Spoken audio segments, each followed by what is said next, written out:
evening to all of you under the sound of my voice at this time. Welcome to another edition of our Government at Work program, a program designed to inform and educate all citizens and residents of Nevis, especially those of you living in the diaspora. It is important that you are kept abreast of the many positive developments that are taking place here on the island of Nevis. We are aware, of course, that there are those who, for one reason or the other, prefers to indulge in negative rhetoric, but on this program we make every effort to ask questions and get answers that will give you a true reflection as to what's happening on the island of Nevis. We therefore look forward every Thursday evening to go deep into discussions with the ministers of government, advisors, permanent secretaries, department heads, as well as top officials from the various statutory corporations here on the island of Nevis. This program, I remind you, is broadcast live on VON Radio every Thursday evening from 8 to 9:30 p.m. Then rebroadcast on Nevis Television on Sunday evenings from 8:30 p.m. It's a program brought to you by the CCM-led Nevis Island Administration and hosted by yours truly. This and other programs, as well as our Bird's Eye View programs, can also be seen on Facebook, YouTube, and NTV web page. We shall now take a short break, and when I return, I shall introduce my guests for this evening program to you. So stay logged on to the powerhouse of the Eastern Caribbean, VON Radio 860 AM. So rise, St. Thomas is rise, St. James is put together and build your land. Rise, St. George's and St. Paul's together with St. John's. This land is enough for all to share.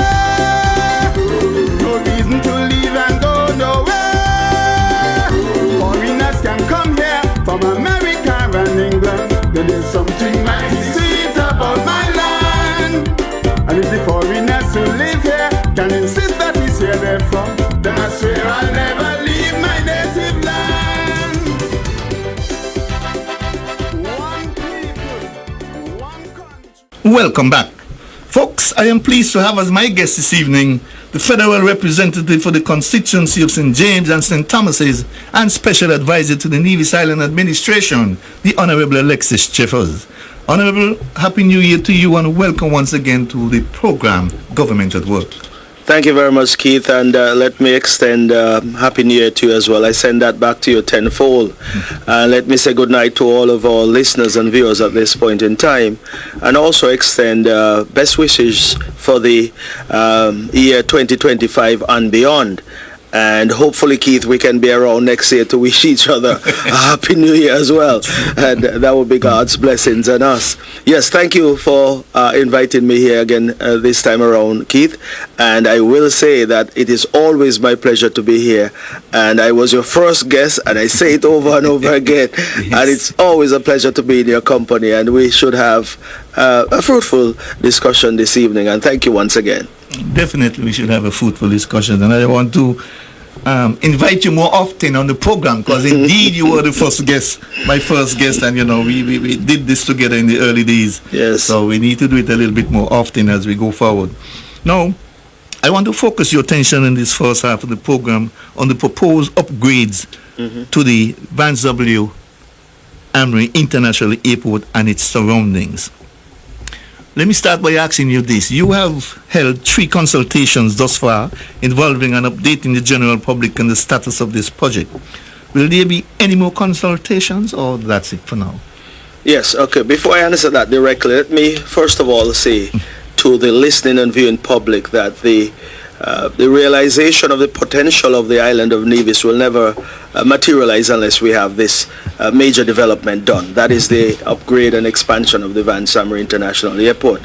As a matter of fact, I will say to you that for us to remain competitive regionally and internationally, this project is a must. You have asked about the consultations. Yes, we've had 3 successful consultations thus far, and I will say indeed we'll have additional consultations. As a matter of fact, once the project gets going, then we'll have a media team that is a part of this particular project, so that every step of the way there will be updates meted out or disseminated to the general public, because it is an important project that involves all of us. and indeed everyone should be kept abreast as to what is going on. In terms of consultations, of course, we'll have further consultations with different agencies within the government, different ministries, of course, and indeed if we are asked to by, say, planning, for example, or any other entity, we'll have to do that. But we'll have certainly dialogues as we go along with the general public, to update the general public and to make sure that everyone is on board as we go along, because this is a meaningful project, very important project, and one that can certainly be a game changer here on the island of Nevis. Okay. Now, I'm aware that there were some little challenges regarding the lands around the particular area. Are you in a position to say whether or not the challenges around those lands in question are now fully resolved? Well, let's put it this way. Most of the challenges that you will have with a project of this nature, especially when you have to acquire or buy lands, is the initial conversation with land and property owners. That conversation was held since 2023. Those conversations, I should say. As a matter of fact, with negotiations, you'll have an offer, or perhaps a counter offer, and then finally acceptance when all parties agree to a certain price. We have come to that particular point where we have done the negotiations and we have had agreements on all sides in terms of price that we'll pay per square foot, or in some cases for properties. Now, at least I will say that there are additional conversations to be had, but by and large we have been successful in coming to some agreements, and we are now in the process of formulating the memorandum of transfers and so forth for the various parcels of lands that we intend to purchase to be a part of the airport perimeter or airport property when it's all said and done. So those have gone reasonably well. I will say further that I can say they've gone well if they would have gone well if we would have gotten a particular price, which would be a very low price. But the price that we would have negotiated, in my opinion, is still very reasonable. And for the area in which we are buying these lands, of course, it's a developed area. And of course, the price, in my opinion, was certainly or is reasonable for what it's being used for and intended to be used for. That is. Mm-hmm. Now, what about the final drawings for the proposed upgrades? Has that been completed or still? Well, I will say certain designs have been completed. For example, the road that will be the new road or the realigned road, the designs have been completed for that and already have been submitted to the Ministry of Communications and Works. So that is done. And of course, I don't know if you want to go into that particular bit of road a little bit more at this point or a bit later. A bit later we'll get into but that. Also there are other areas, for example, the fire station. That is about 85% complete in terms of the design. Same thing with the passenger terminal, and also the runway and the extension and so forth. All those are at, say, about 60 to 70% completed. But indeed, I will say further that, for example, the runway, the design for that will not be fully completed at this particular point in time. But what we intend to do when we get rolling, the work has been done on that portion thus far, meaning heading eastwards and also to the west. But those detailed drawings and so forth will be available once the project gets going. But preliminary designs are there for sure. Okay, great. Now, the question of the EIA always come up. Mm-hmm. Is it safe to say that that has been signed off on by the Department of Planning, or it's still in the works? No, I would not use the term signed off on, because you see the process when it comes to an EIA, or these days it is called an Environmental and Social Impact Assessment, ESIA. Mm-hmm. The way it works is that the developer will compile the EIA or ESIA, and then thereafter it's submitted, 3 copies of it is submitted to the planning or the Department of Physical Planning.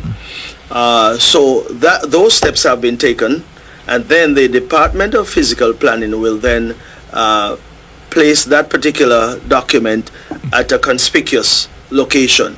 it was placed at the Nevis Public Library. And this time around, we took it one step further and we were able to make it available electronically. So persons were able to download the document and look at it. And of course, comments will be sent to the Department of Physical Planning, and then the developer will know about these comments, concerns. We also got some comments and concerns that were raised at the presentation we made up there at Pond Hill back in, I believe it was November. November, yes, I believe it was.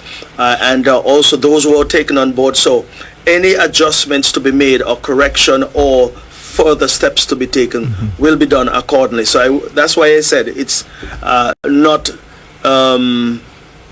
wise to say, signed off on, because there are comments, I'm sure, out there. I haven't taken sight of those, but those will be submitted to planning, and of course some will come to us, but I haven't seen any at this point in time. But if they were presented to planning will then make us aware of those concerns, so that as the developer, which is the NIA will have to take remedial steps accordingly.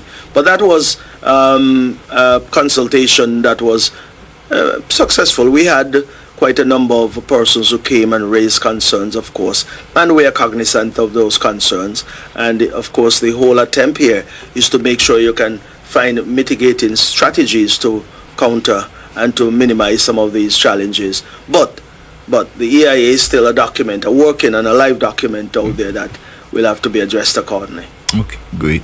Now, much has been said about the financing for this project. Could you shed some light on that for us, so that truth could be out there for those who wish to know it? Well, let me say from the onset that the partnership that we're forging with Mr. Patrick Dry is still one that exists. We had a meeting with him, that is the Premier, Mark Brantley, and I, back in December. I believe it was the 30th of December, and he gave his 110% assurance that he's still on board. I don't know if you recall, some time ago, an MOU, a memorandum of understanding, was signed between the NIA and Mr. Drahi. What an MOU is let's put it this way. In some countries, it can be a binding document or agreement, and it can be a contract that you can work from. In other instances, it lays the foundation for an eventual contract or an eventual agreement. So that MOU would have contained some of the conditions or thinking of the financier. And of course, we then have to wait for a final contract. Now, in terms of that final contract or agreement, that will be made available as soon as that is all completed by both parties, and of course the Ministry of Finance will be the one to provide all of the necessary information along those lines. So I just want to wrap up and say on that question that of course we are still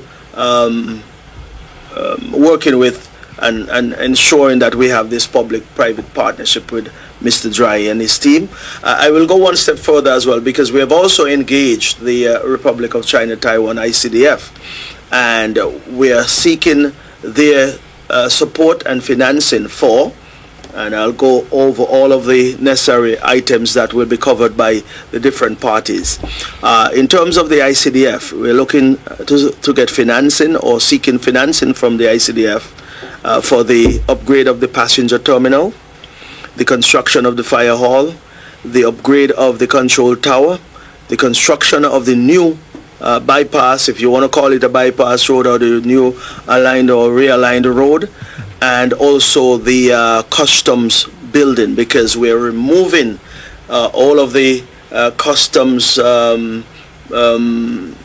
those packages that come in via those cargo airlines, FedEx and DHL and other cargo companies. We're moving them out of the passenger terminal. Currently, when you land at Van Summer International Airport and you come into the arrival area and into the baggage claim area, that's where all of the baggage that comes off the airlines and also the cargo that comes on those cargo aircrafts, that's where all of it is kept, or that's where they're placed. We want to separate that, whereby we'll have a separate location on site for cargo. Simply, we feel like with the upgrade of this airport, there would be an increase in the volume of cargo that comes into Van Summer International. So we want that to be separate and apart. It makes it easier as well for persons who are coming to claim their cargo to do so without having to interact with persons at the airport or at the passenger terminal. That would be for passenger terminal, passengers, and also their luggage that comes in with them. And then you'll claim your cargo at a separate location. So that's what we're seeking financing for from the Taiwanese. Back to Mr. Dry. Now, his financing is for the extension of the runway. And we'll go into details as to what will be done under each particular heading, of course. The extension of the runway, both eastwards and westwards. The reinforcement of the runway, the upgrade of the lighting along the airfield, and also the construction of brand new parking apron. We'll also be upgrading the apron directly in front of the passenger terminal itself, and of course construction of a brand new parking apron, and also we're seeking to actually construct a brand new fuel farm. Right now, if you cast your mind over to the Van Summer International Airport, you see an area there where there are some tanks that, they store their fuel and what's not at this point in time. That would be eliminated, and we'll have a brand new upgraded fuel farm, which will, those tanks will hold in excess of 200,000 gallons of jet fuel, and also we'll have avgas, which is for the smaller, lighter aircraft. Then, of course, we'll have the construction of the aircraft hangar, and also the construction of an FBO, which is a fixed base operation. Now, the fixed base operation is actually what is utilized by persons who fly in on those private jets or business jets. Instead of them going into the passenger terminal and mixing with the regular passengers there, they get that particular type of service through the fixed base operation, where you have customs and immigration and the likes in that particular facility. So those are what the funding from Mr. Dry would cover. And then, of course, I gave you an outline as to what the funding from the Taiwan ICDF will cover as well. So we have those two areas and those two source of financing that we're trying to complete all of the arrangement here in short order. I'm confident that we're heading in the right direction in that regard. Okay. There was some mention of the federal government assisting as well? Yes. Well, the federal government, we have sought their assistance with the financing of the purchase of the lands that we're buying to expand the airport. Now, I can say that loan, I think the board is going to be meeting next Tuesday, the 28th of January, to finalize that loan that will be somewhere in the region of 20 million East dollars to pay for all of the lands, which I will say that we are seeking to purchase about 50 plus acres of lands, substantial amount of lands. So the Van Summer International Airport and the property on a whole will be expanded tremendously with this particular purchase to give NASPA the management of almost 100 acres of land over there. So that is what the federal government is seeking to assist us with. And of course, like I said, next Tuesday, the board will meet, the National Bank board that is, and we're hoping to have, that approval in short order so we can proceed. I will say to you as well, Keith, that we have started the process of compiling those memorandum of transfers for those lands that we have finalized agreements for. Because we're hoping that once the monies are available, we can pay out persons as quickly as possible and move forward as quickly as possible with this project. We anticipate that, I'm sure you'll ask me when do I anticipate this project to start, but I don't want to preempt you, but I know that question will come because that is the question being asked by many persons out there. People are no longer asking if the project will get started, but when. True. And that is a good thing because we have been steadfast in our pursuit with this project, because as I said from the onset that we will not realize our true potential as an island and get to the level of development that we're seeking to get to without this particular project being undertaken and completed.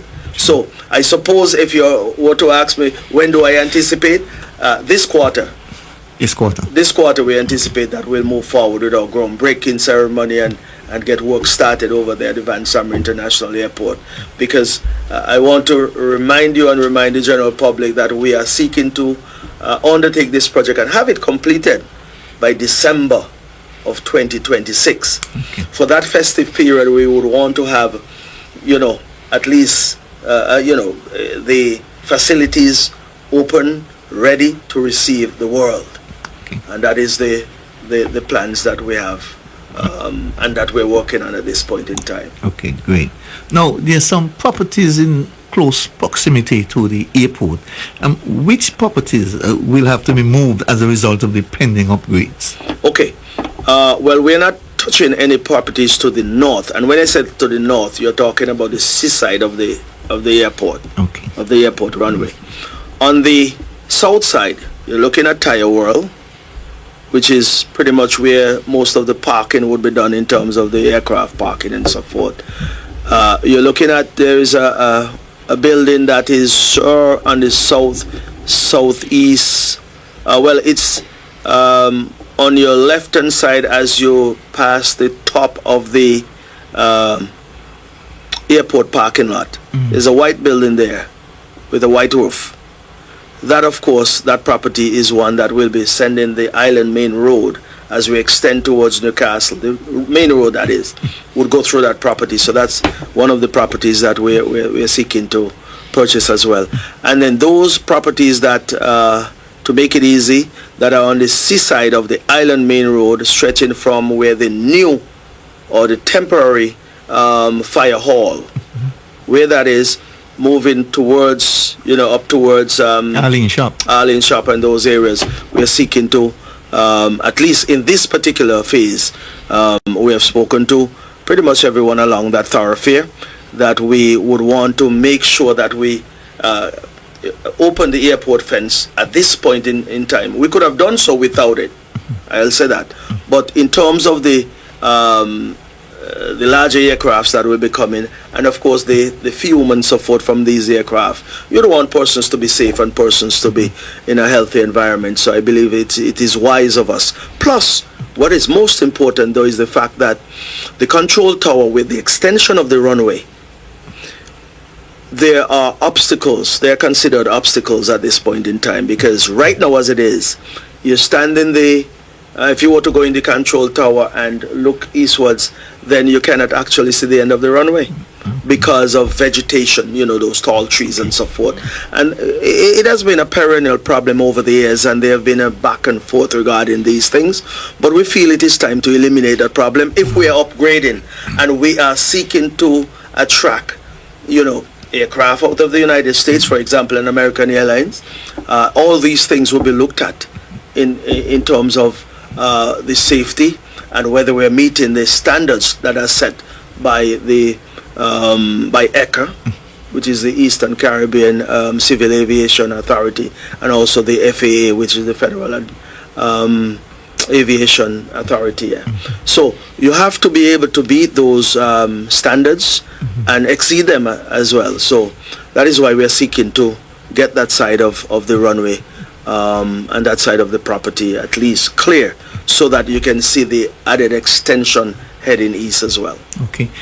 There's two buildings just on the is that the northern side where the police station used to be? They used to have a police presence right there, right. The pink building. Right. That building and the one belongs to Marion Jeffers. Will those two be? Well, those are not in the project that we are seeking to the things that we are seeking to do with this project. Okay. If I were to just give you somewhat of a picture, that road that sits at the top of the airport parking lot and in front of those two properties you just mentioned, that will be sent through that same property with the white roof, that building next door with the white roof, through that property, and then reconnect to the island main road just in front of where the fire officers are now stationed. So it will be cutting through that property and reconnecting. So they're not in the scope of the project that we are seeking to undertake. Okay. Now, when I went to New York recently, there's a $25 billion project going on at JFK, but the airport is still running as normal. Would the proposed work on this project affect the daily operations at the airport, especially in terms of planes flying in, to, and out of Vance W. Emery? Not necessarily planes that are flying in and out, but there will be some disruption, I'm sure. But here's what we intend to do. The current runway as it stands, we can proceed with the construction eastwards without affecting the current runway. Because we are adding an additional just over 1,000 feet heading eastwards. So we can have those work being done and aircraft land and take off as normal. Right. A lot of the work that will be done in terms of resurfacing and so forth will be done after the airport close. Because we have those cargo aircraft that comes in there 5, 6 o'clock. Of course, there are times when you'll have a win air on a weekend, for example. Now, adjustments will be made with some of these schedules to accommodate work in the evening or in the night. So every effort will be made to minimize disruption. Of course, when it comes to the passenger terminal itself, there will be a lot of work done on that terminal. And of course, as persons travel in and out, there will be inconvenience in some way. There will be some inconvenience. But of course, that happens all over the world, Keith. All over the world, you see work ongoing on passenger terminals. I saw it happening in St. Martin, saw it happening elsewhere. But that doesn't stop the flow.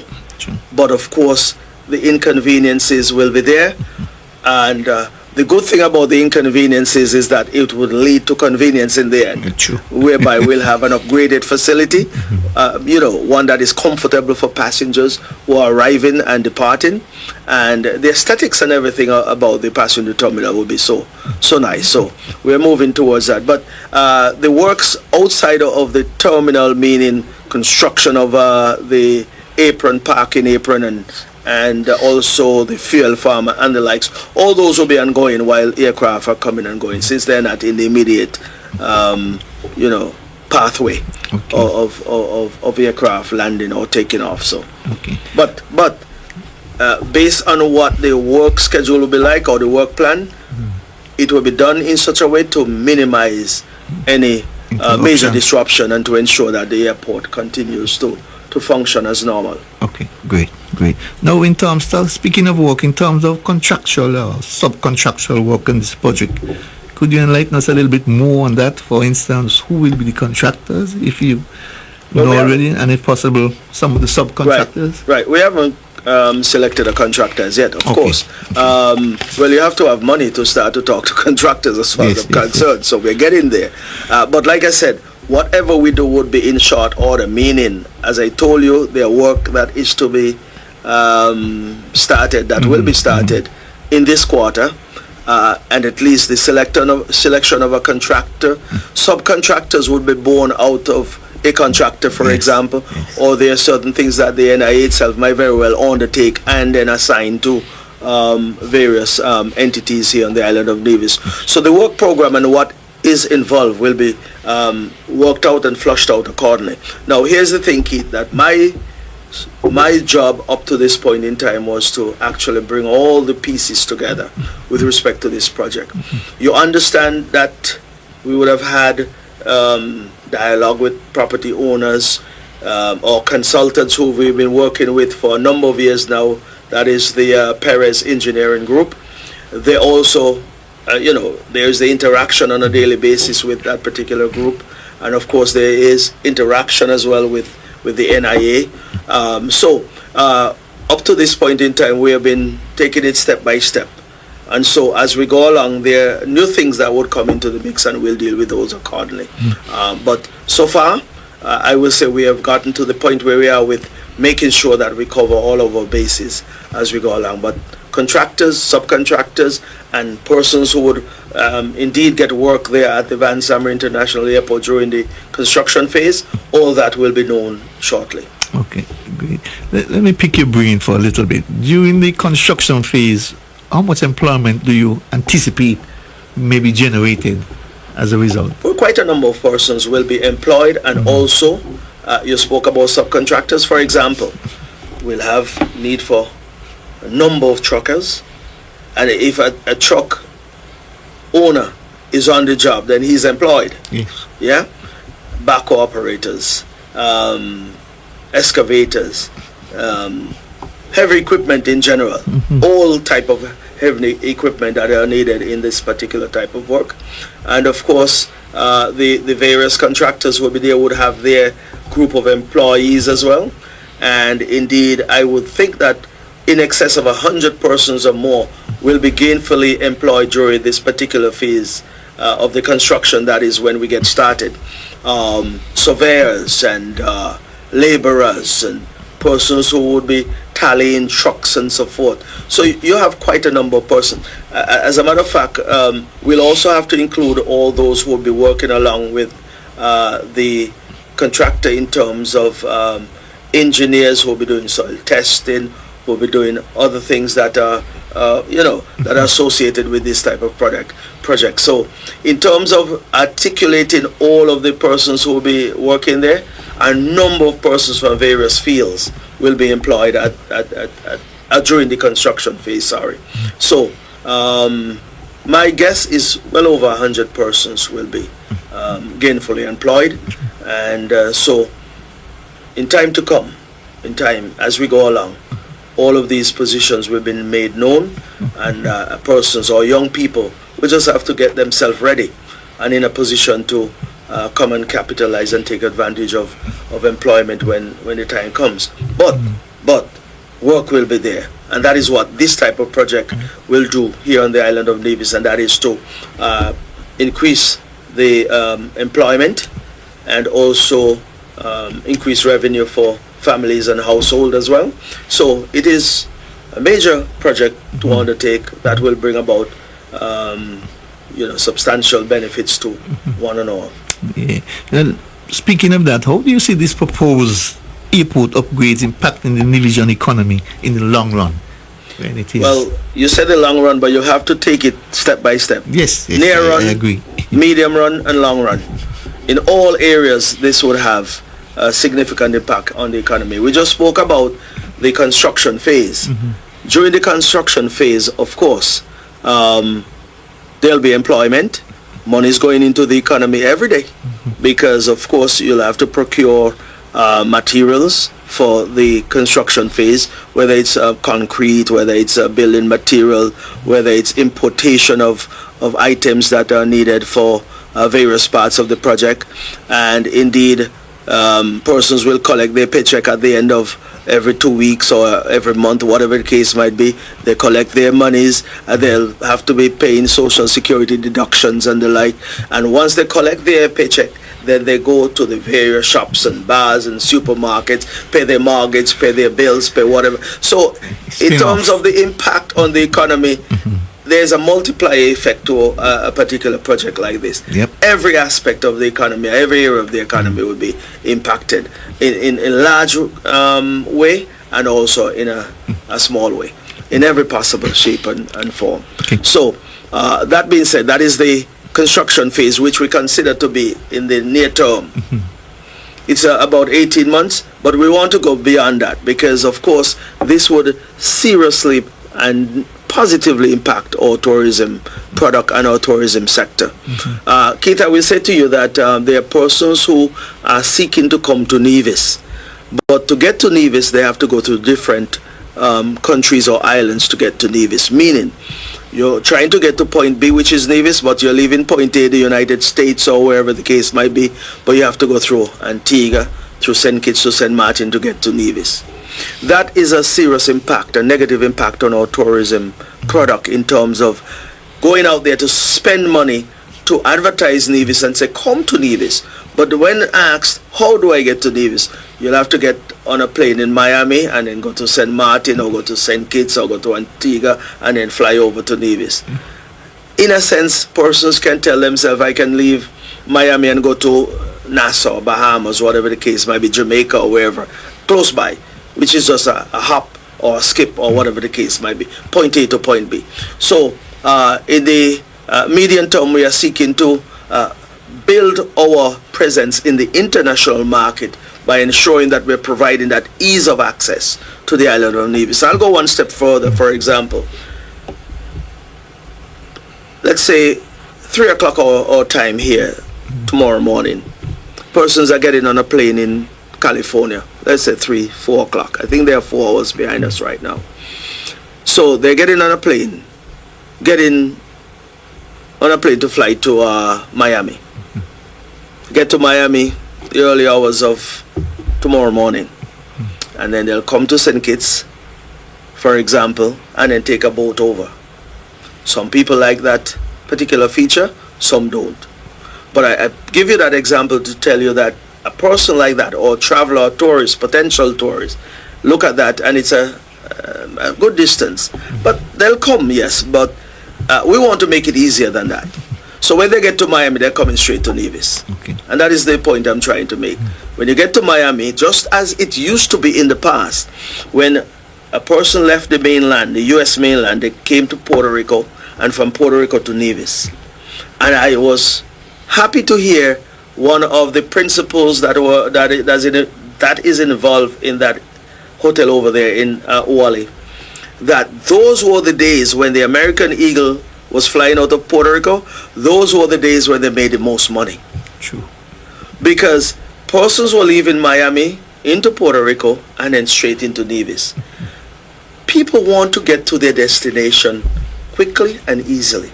True. And so this upgrade that we are seeking to accomplish is to make it easier for persons to access the product that we have here in Nevis. We're not competing with anyone. We're not saying that we're trying to block anyone from going to anywhere. But we're saying we want to compete internationally with all those players out there, because we have the amenities that can compete and compare with anyone else out there, whether it's Jamaica, whether it's the Bahamas, whether it's Antigua, whomever. We have a good product here in Nevis, and we want persons to come. And so I am happy to say that in the medium term, that is what we're seeking to do. And in the long run, as the medium term develops and provide us with all of that good report and good information out there in all of the database that you can now fly into Nevis, more will come. Not only that, with the upgrade, it would also open up the door for additional foreign investments in Nevis.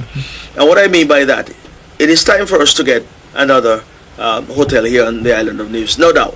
I believe that there are others who have been contemplating, but because of the difficulties I just spoke about, that is why that they have withheld their investment. We are saying with this construction now, that should be the start of good things to come in the long run. And so I am seeking to, I'm speaking to those out there who have been contemplating that things will be ripe for investment in a major hotel. We need to see another hotel here on the island of Nevis, not a name that exists currently. We want to get a name that does not exist in the Caribbean. You remember when Four Seasons came? Of course. How many of the Four Seasons were in Nevis at that, not Nevis, but in the Caribbean at that time? None. None. Okay. So that is significant. When Four Seasons first came, that's when the expansion of the Van Samre International Airport took place sometime after. But after that was done, that's when you saw 4 flights per day. Yes. A flight left in the morning at 7, came back at 1 o'clock, left at 2, came back at 5 p.m. So we had 4 flights emanating in and out of our leaving and coming back to the Van Samre International Airport. So in the long run, that is what we are seeking to accomplish. That's why I said, well, let's break it down into short term, medium term, and long term. So in the long run, we expect to see a brand here in Nevis that doesn't exist in the Caribbean. So Nevis has always been the leader in this regard. Because remember, the Bath Hotel was the first. Yes. Four Seasons was the first, and I expect to hear some name that has never come before to come to Nevis. Never come to the Caribbean before, but come to Nevis, and that is what we're seeking to achieve. You see, you started by saying we're talking positive things here. That's why I'm speaking positively, because I believe that is the case, and I believe someone is waiting, and someone wants to come. But the challenges that are there right now with getting their visitors or their guests here, the challenges are there, and we're seeking to eliminate that. And by eliminating that, I know we'll get those investments yes. Here on the island of Nevis. Okay. We're ripe for that, and we're ready for it. Yeah. Great. Now, let me ask you this. What about the effects on the constituency of St. James itself? How do you see the upgrades impacting that rapidly growing constituency?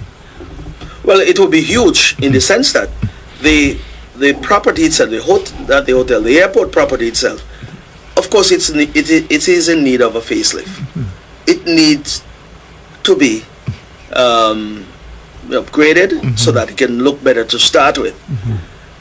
I would go back a couple of years, Keith, and say to you, a lot of the young men in Newcastle who are now, well, back then, who are now senior persons in our community, started, the first job they had was at the Newcastle airport, whether they were ramp attendant, baggage handlers, airline attendants, or whatever the case might be. They started there, and a lot of them have gone on to live successful life. Now, all young people who are here now looking for opportunities in the constituency of St. James, but more so throughout the whole of Nevis, we are hoping that this particular upgrade will give them that platform where they can build a foundation and build a life through that particular airport and that particular industry, which is the service industry. That being said, along the way, you'll have additional businesses that will be created in St. James. Because, of course, if persons are now moving into St. James, which they are, they'll find employment at the Van Samer International Airport. They'll have more disposable income. It therefore means that they'll have money to spend. True. And if they have money to spend, they want to spend it somewhere. And then that would open up opportunities for persons who want to get into some form of business to capitalize on those persons who have monies to spend. Not only that, I really think that the whole idea of having that real estate in St. James is a major, major plus for us.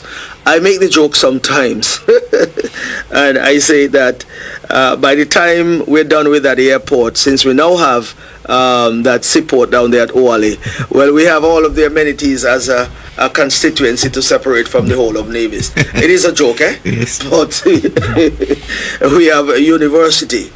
We have police station, we have churches, we have health center, we have, playfield, the VOJ playfield. We have, as I said, the seaport and airport to be expanded.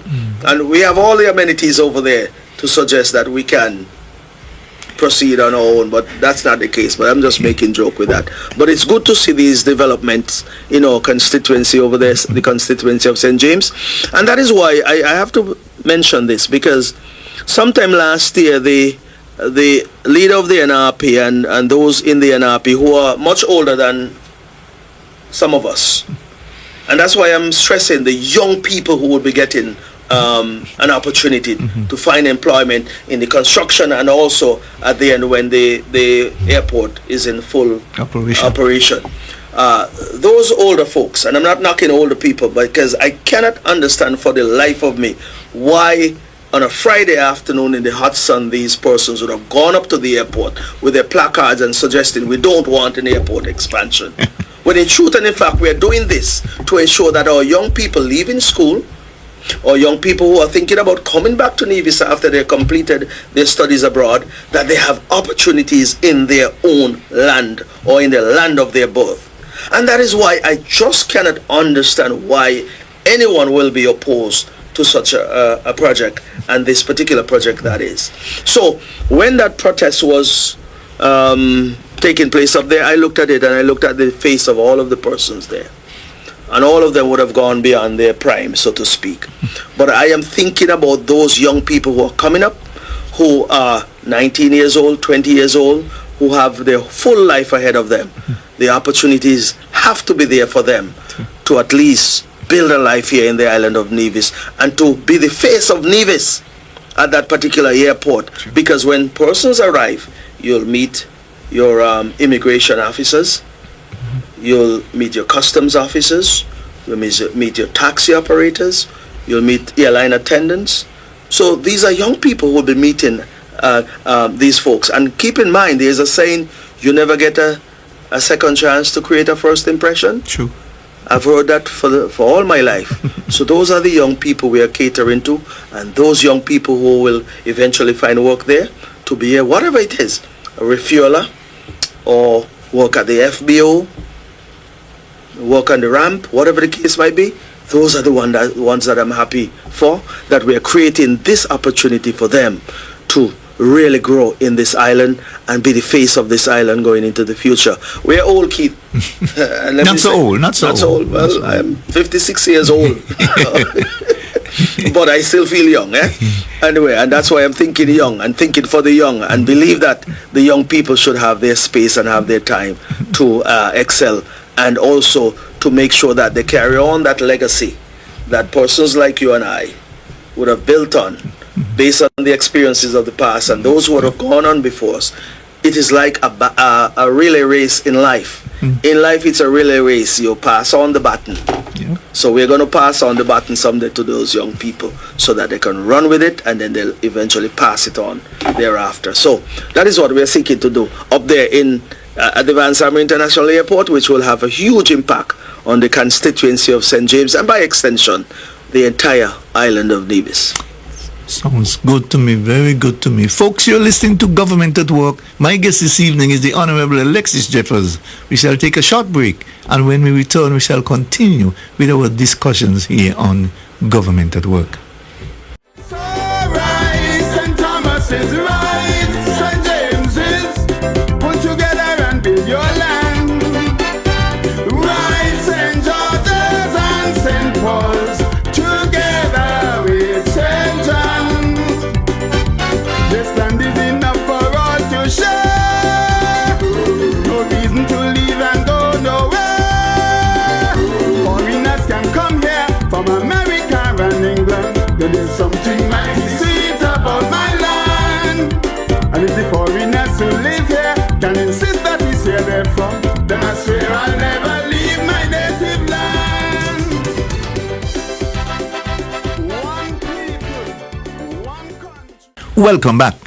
Honorable, talk to us a little about some of the new features that we can expect to see when the upgrades are completed, especially in the upgraded terminal building. Okay.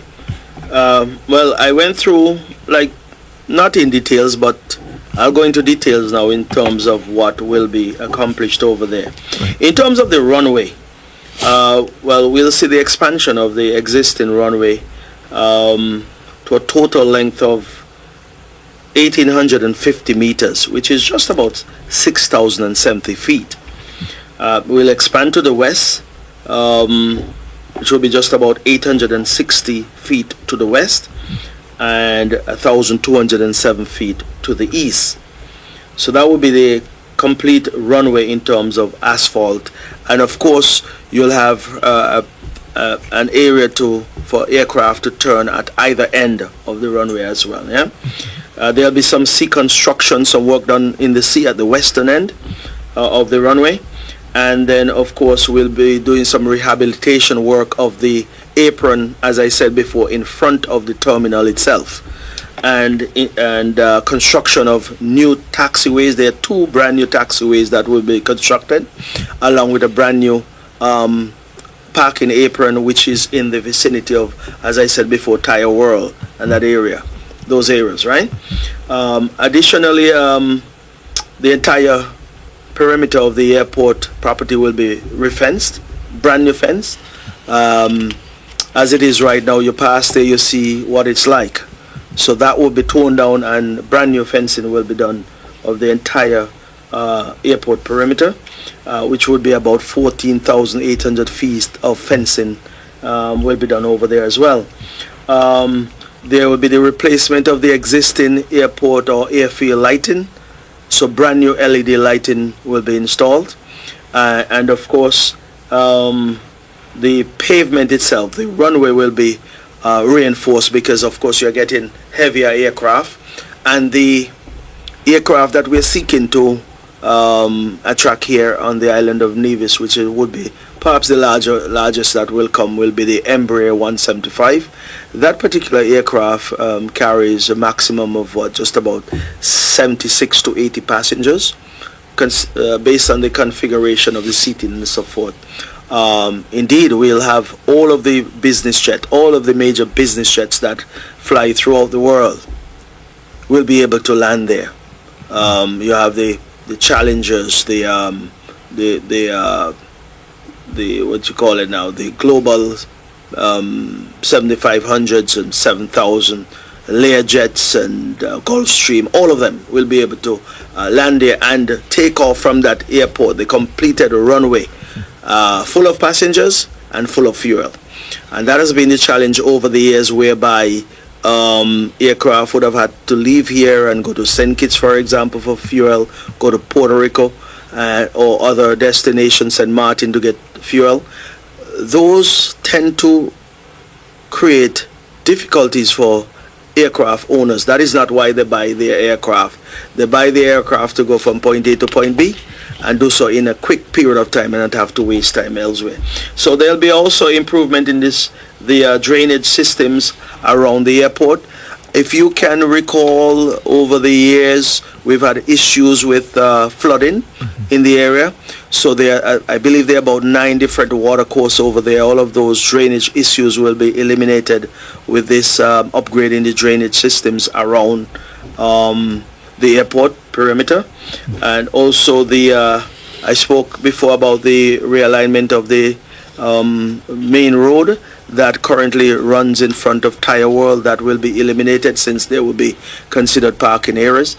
Then there'll be a roundabout just in the vicinity. If you know where those containers are, those white containers that sits there in the vicinity of Sunshine Shoppers, there'll be a roundabout in that vicinity. The Sunshine Shoppers will remain though. Yeah, we figure that to be an important part of the overall environment there in terms of the service that they provide. It's a restaurant, so we feel it is important to remain.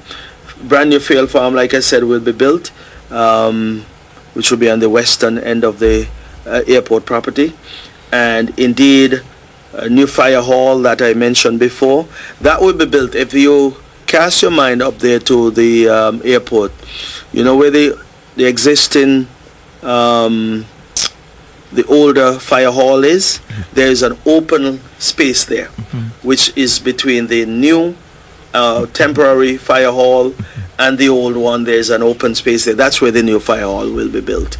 In terms of the control tower, there'll be minimal work done on the interior per se, but on the outside there'll be at least some improvement in terms of the exterior work, some new facade and new work, some new upgrade will be done on the overall appearance of the control tower. The structure itself is very sound, based on the analysis that was done. The structure is good. It's in very good shape, and even at the height that it exists, they would be able to see the extreme end, eastern end of the runway, the western end, and the environment and the parking areas as well too. So there's no need to do anything further other than to upgrade the exterior and make it look a lot better than it is. And of course, I did mention about the cargo facility that will be constructed. It will be about 5,800 square feet of a building, that is. We have seen the floor plan for that already, and indeed some additional ideas will be added so that we can be in a good position to say it is a building that will serve us now and into the future as well. Plus, I did mention about the FBO, the fixed base operation, that will be constructed as well, plus the aircraft hangar. So all these things will be done. Keith, let me say that We are extending the runway 6,070 feet. And just to give you by way of comparison, you can have a piece of road built in Nevis which is 6,070 feet. And you know, buses, trucks and cars and the likes will use it every day. But that would be for local purposes, for persons to traverse and move from one point to the next here on the island. With this extension of 6,070 feet, you're seeking to gain access to the international arena, to the entire world. Aircraft would be able to leave here and go to all states within the United States. Well, not 50, but 48 states on the mainland itself. Canada, Europe, the United Kingdom, France, Germany, Africa, Morocco, wherever. And of course, perhaps to Asia as well, yeah? To Asia, they might have to make one stop.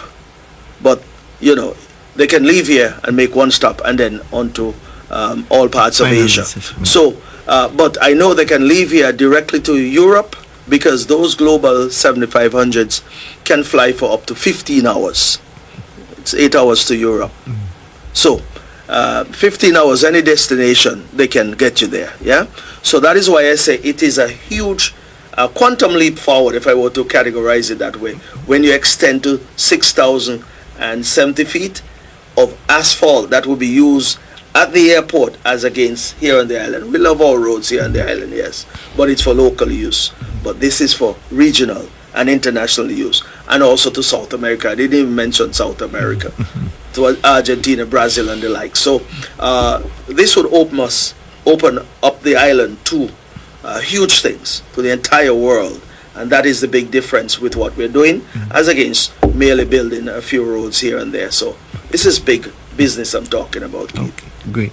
Now, the private jet parking is said to be one of the main attractions of this project. Right. Tell us a little more about that. For example, how many jets the parking lot will be able to hold, and you know, right, where exactly will the area be located? Okay.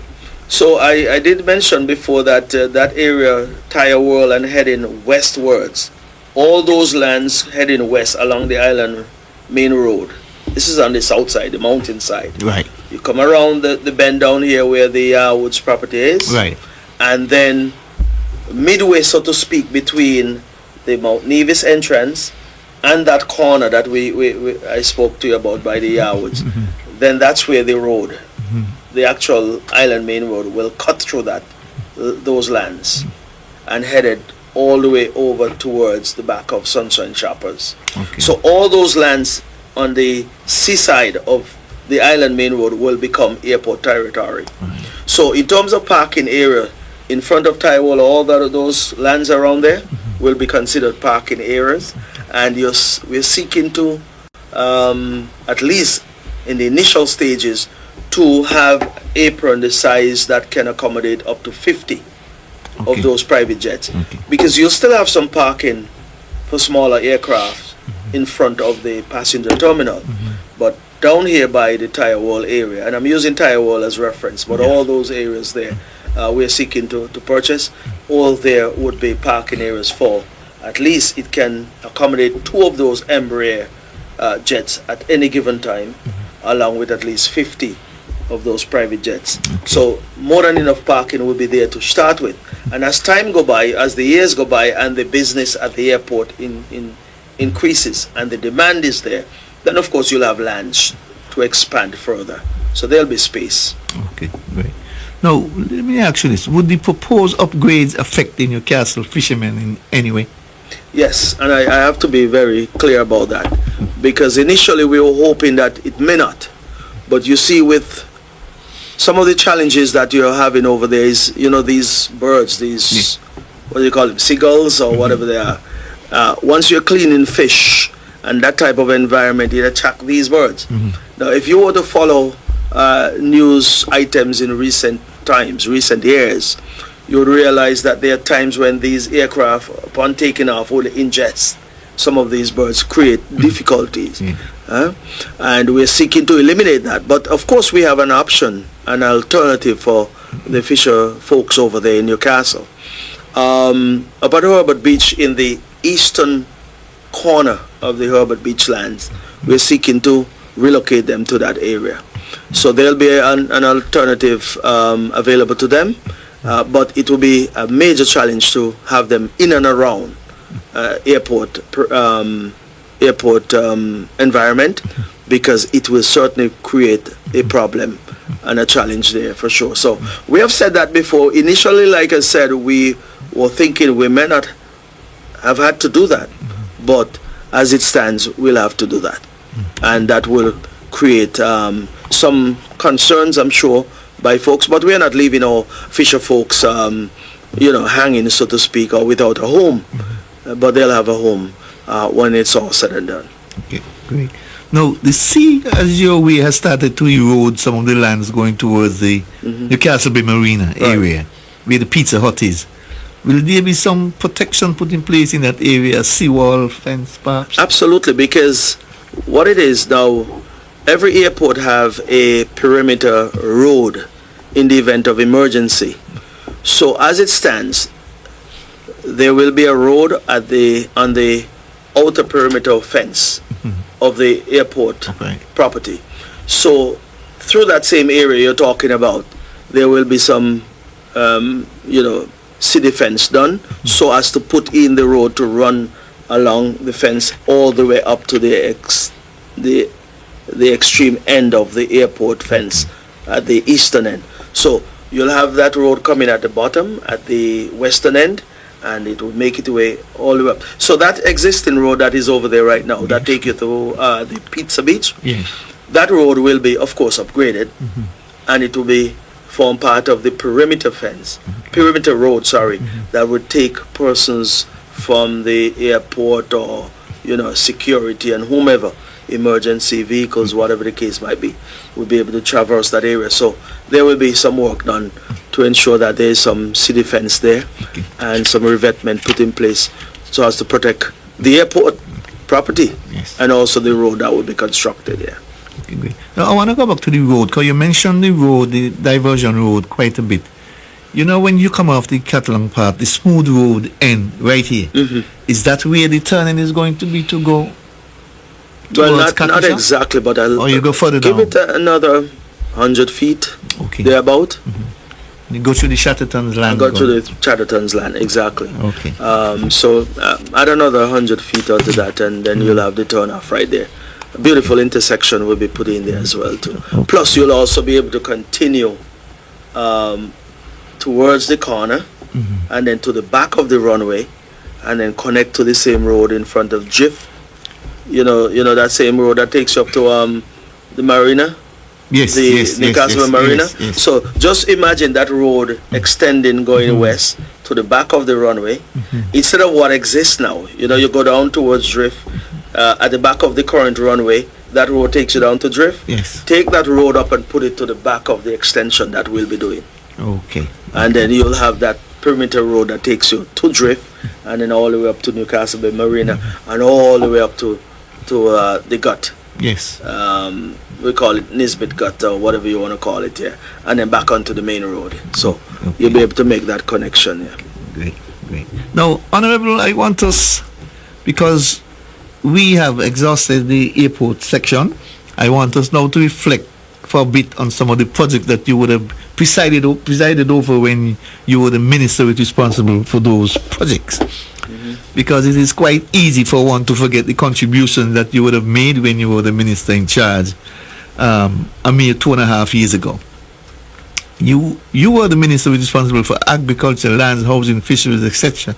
Not only the minister, but the driving force behind a number of these projects, including the Indian Castle Fruit Farm, the improvements and the success of the abattoir, the improvements at the agro-processors unit, livestock farming, fisheries, housing, etc., etc.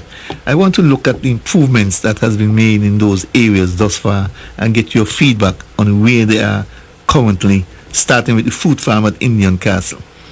First of all, when was the last time you visited the farm? Well, those sounds like questions you'll ask the current minister, Minister Evelyn. But anyway, No, I wanted your take on it as a former minister with the current situation. okay. Well, I believe my last trip to Indian Cast was about a week and a half ago, I believe. Okay, great. Well, they have had some challenges down there because, of course, last year was a rough year in terms of rainfall. So they have had to, deal with those circumstances down there. And the assurance is there from Minister Evelyn that all efforts are being exerted to ensure that they can, bring that facility back to where it once was. And like I said, the challenge was with the weather last year. That being said, it is still a project that needs attention, that would be considered one of those things that was accomplished under the CCM administration that would have caused us to move from what we once had down there, which was a field of cotton, which meant nothing to anyone.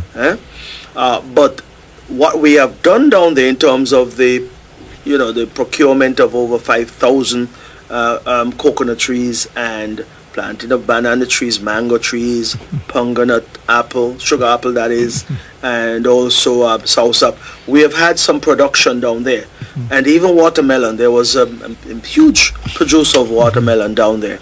So those things would have to be worked on by the minister and his team, and I have every confidence in them that they'll be able to, do that and redeem themselves accordingly. Because, like I said, the challenges of last year were there, and you cannot forget that. But indeed, I expect them to continue to press on in their pursuit to, bring it back to where it once was.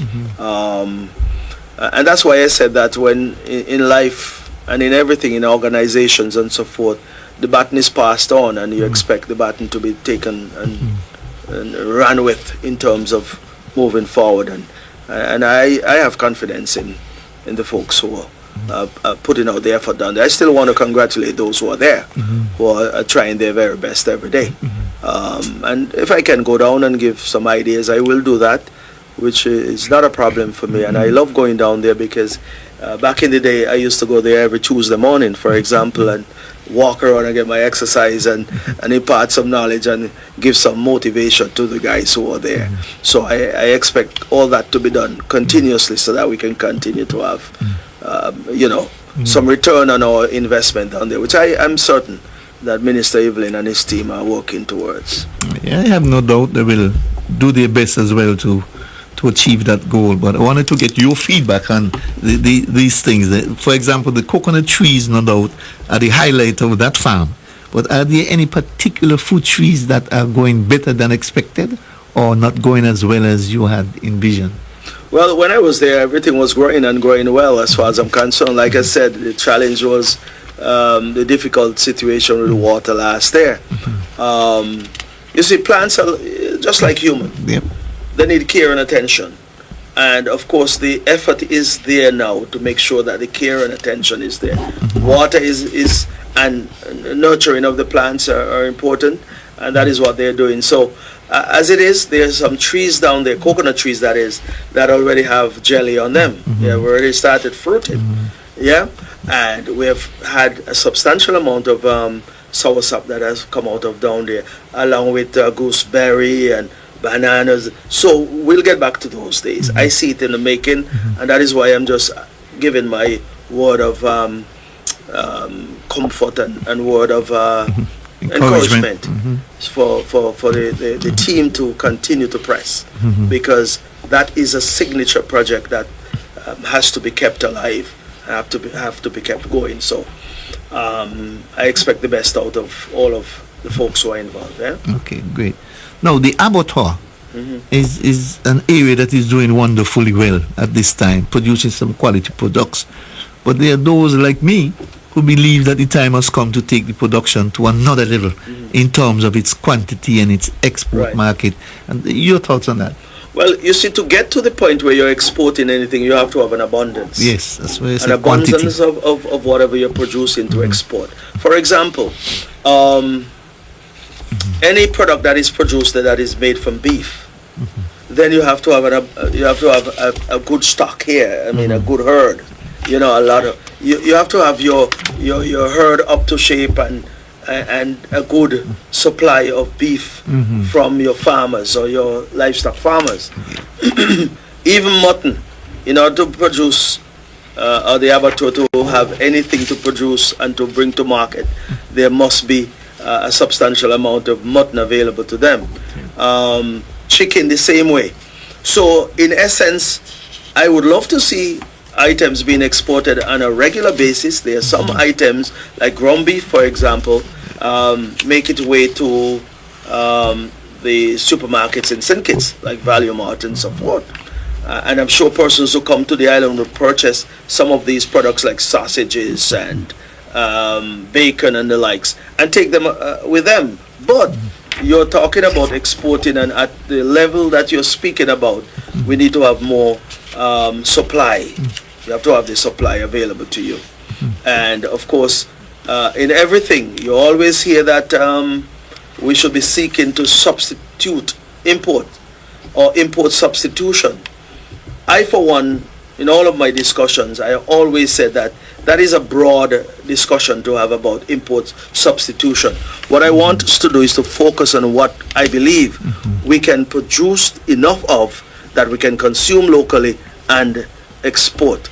And that is why I've always emphasized, for example, the poultry industry. Yes. We can talk about that because that is an area that I believe we can have some strength. And so some of the other areas that we are, providing some of these items to the market here on Nevis, that is good enough, but we probably will never get to the point where we have an abundance. Yeah. But in terms of poultry, I believe that is a huge game changer for us.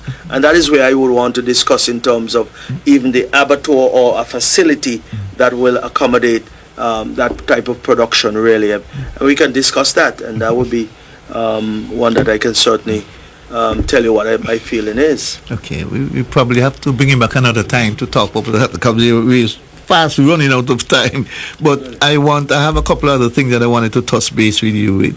But if I may, Keith, hold your question, because you were talking about projects, but one of the things that I sometimes don't talk about that was, in my opinion, was huge on our part. The marketing division. Remember, it was down there in Charleston, to the back of the market. Yeah, was in squalid condition, and really you couldn't have our farmers bring in their produce there or our workers in that environment. And so in 2020 thereabout, we went about the process of reconstructing or constructing a brand new marketing division up here at Prospect. I'm always pleased with the results of that. We have 6 freezers up there, walk-in freezers, different temperatures, and farmers would bring their produce there and store them there as well. And of course, the marketing division there is doing a fantastic job. Every day they send out these flyers with products or produce that they have available, and so you have less wastage and less spoilage as a result of that, and I'm pleased about that. But it don't get as much recognition, and we don't talk about it as much, but that is huge for our farmers and for the department as well. And that would have happened somewhere around 2020, like I said. Yes. And other things that we would have done in terms of the expansion of the veterinary clinic.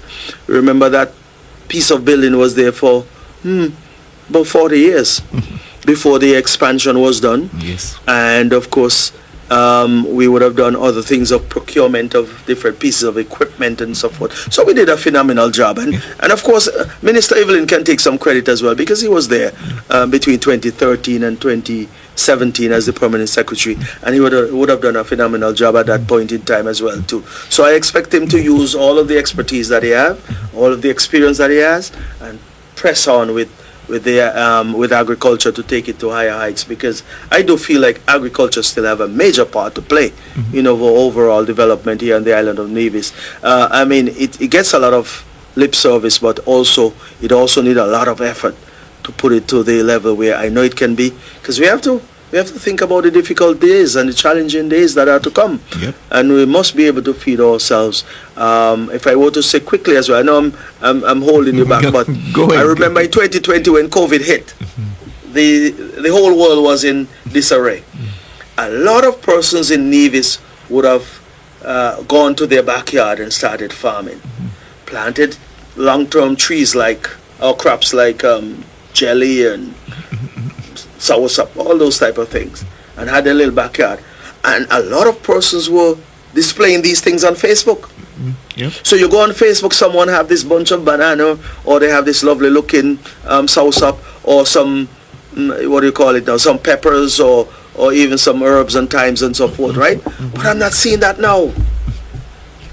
We have gone back to the old days where we go to the supermarket to buy everything. But there were some concerns and some fear among our people in 2020 that would have motivated them to go into their backyard to plant. True. I want persons to come back to those days, or go back to those days where there's no fear that there's a pandemic per se, but one may be on the horizon. But what I'm saying is that there's always value to eating out of your backyard. Eat what you grow and grow what you eat. Make food your medicine and your medicine your food. Those sayings are there for a reason. We were living that life before. Listen, Keith, I have some jelly cheese at home, and I'm picking jelly off of them. Planted back in 2021. I remember. Right? And I'll go outside and pick a jelly now. But I smile to myself now. I pick my soursop, I pick my pongonut, that kind of things. They were planted in bananas. They were planted in, and I'm eating out of my yard too. And I want people to get back to those days where they're planting in their backyard. Yes, they'll come and say the monkeys are there. Listen, the monkey cannot get all. But whatever you can do to minimize the impact of the monkeys, whether you'll have a dog in your yard, whatever the case might be, I don't know the real answer at this point in time, but you still have to plant. And you still have to find ways to outsmart those monkeys, because there are persons out there who are finding ways.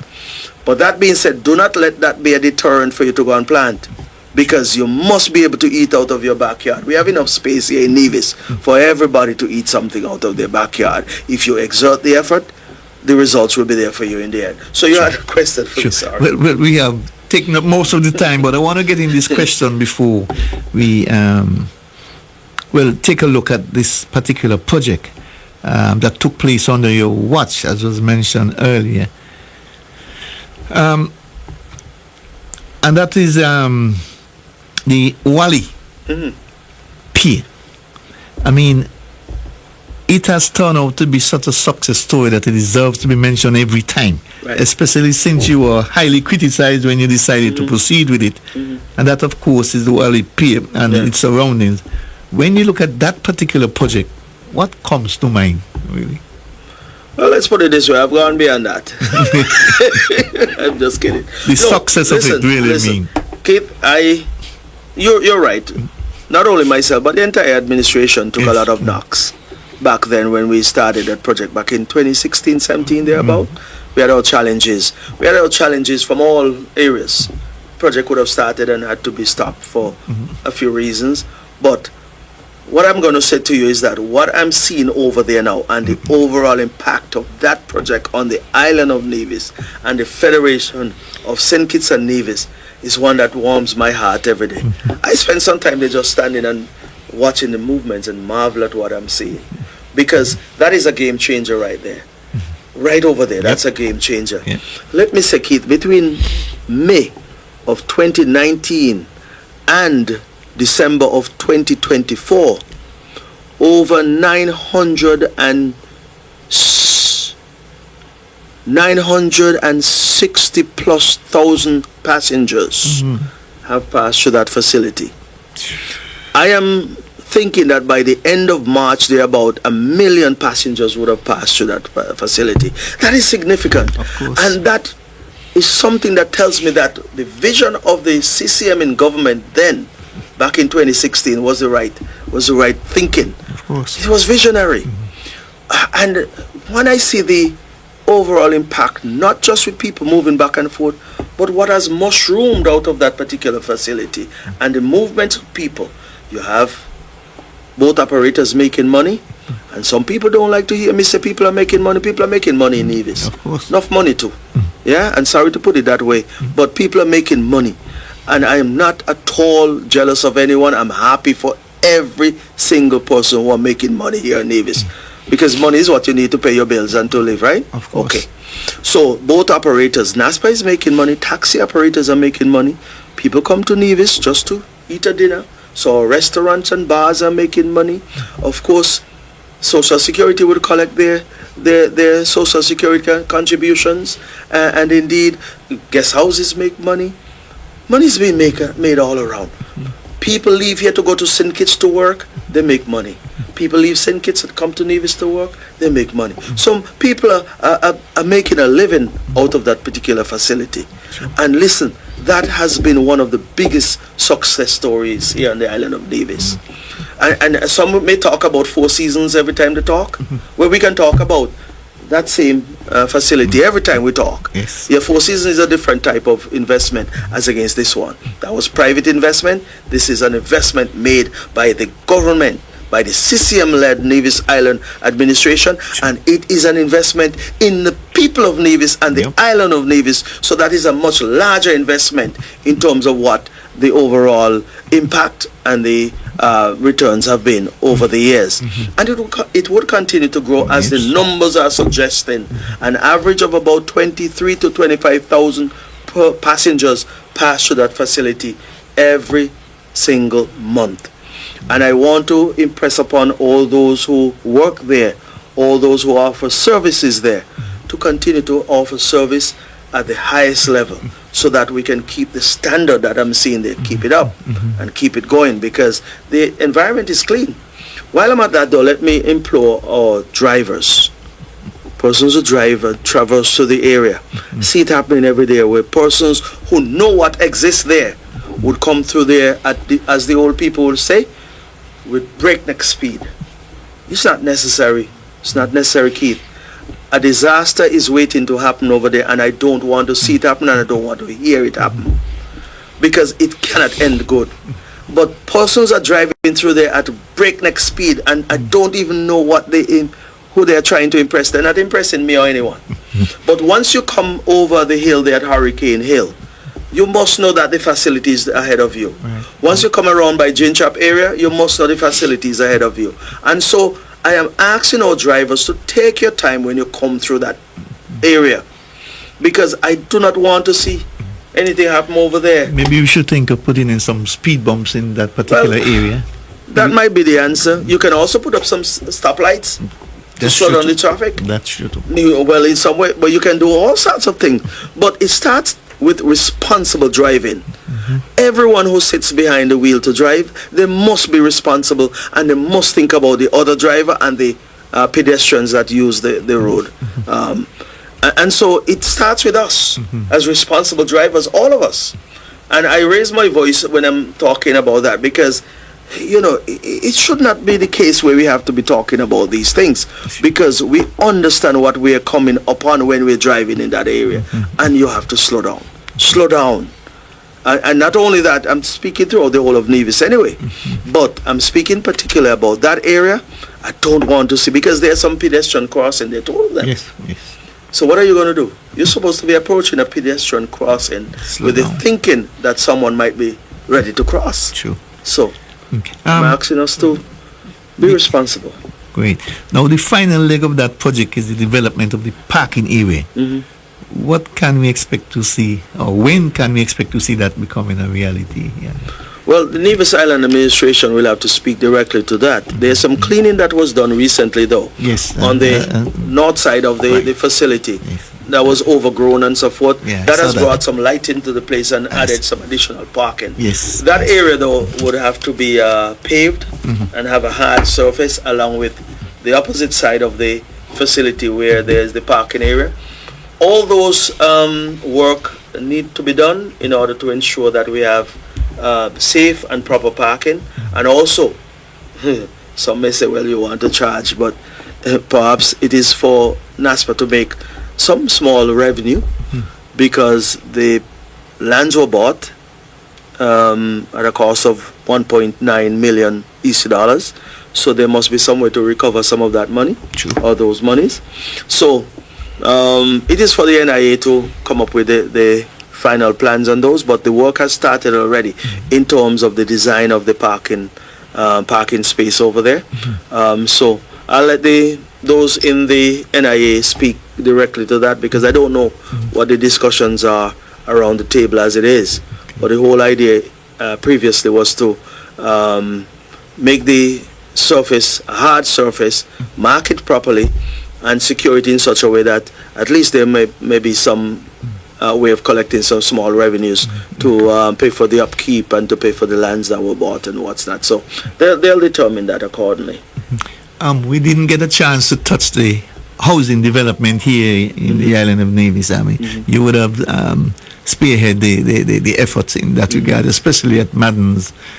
Your thoughts on how it is progressing, especially the third phase? Third phase, well, what I would say is that Madden's continue to be a signature project Yes.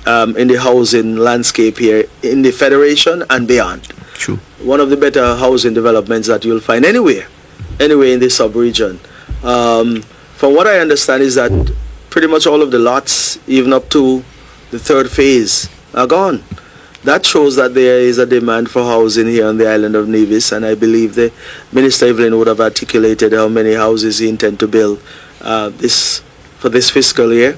Of course, there's always the need for additional land space, but over there at Madness, I believe the land space go all the way down to the ocean edge. Yes. So if I'm thinking the way that they're thinking, or they're thinking like I'm thinking, There could be a fourth phase. You can do a fourth phase and go all the way down to the ocean, I suppose.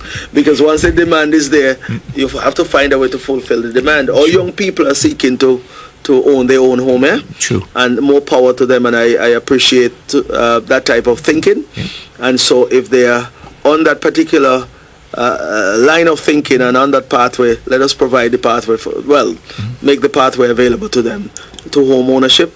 And I want to implore upon our banks to continue to give good consideration to all our young people who are seeking to own a home, because once you own a home, that's additional powers and additional strength, and we want our young people to have a stake in their homeland, and that is a good way for them to do so. And so I always implore upon them to think seriously about owning their own home. And so I am pleased with the demand that is there for housing, and I want us to continue to provide a solution in that regard. Okay, great. Honorable, I want to thank you very much for taking time out of your busy schedule to be with us this evening. Like I say, you got to come more often, because there's a lot of things we didn't get to touch. And I want to give you your final words to our listening and viewing audience at this time. Well, once again, I want to wish the entire Nevision public and all those in the Federation all the best for the rest of this year. Take care of yourself and your family. Go on out and continue to work hard. Once there are opportunities, and I see opportunities unfolding every day, because every day I see some of these advertisement or these flyers for employment. Workers, right, we are hiring. Right. So if there are jobs available out there, I am saying to persons, don't be afraid to take on 1, 2, and 3 jobs. There are some who would tell you 3 jobs is not wise, or whatever the case, whatever argument is being made. I'm saying, in this small island, if you can hold 3 jobs, go ahead and hold on to them. Make your money and take care of your family. But that being said, I'm looking forward to a fruitful year, and I'm looking forward to the start of the expansion and upgrade project up there at Van Summer International Airport. That will be a project that will transform the island of Nevis in many ways. And so I am hoping that the entire Nevision public will be on board. Apparently they are, up to this point in time. Stay on board and follow us as we continue to disseminate information regarding what is to take place up there at the Van Summer International Airport. The sky is the limit right now here in Nevis. Nevis is primed to move into different places and to a level that we have never seen before. Sure. And I'm feeling good about the direction in which we are going, and just continue to ignore the noise and the negativity, and let's go ahead and grow and build Nevis together. Right. It is our land. Let us build it together. And I'm in it 100%. Keith, you're in. And Of I'm course. asking everyone to get on board. Let's build this island and let it be the place that we know it can be, paradise right there on earth. Okay. Thank you. Great. Thank you very much, Honorable. Folks, we have come to the end of another edition of our Government at Work program. Join us again next week when we shall do it all over again. Do enjoy the rest of the evening's programming. Then have a pleasant night's rest. Good night.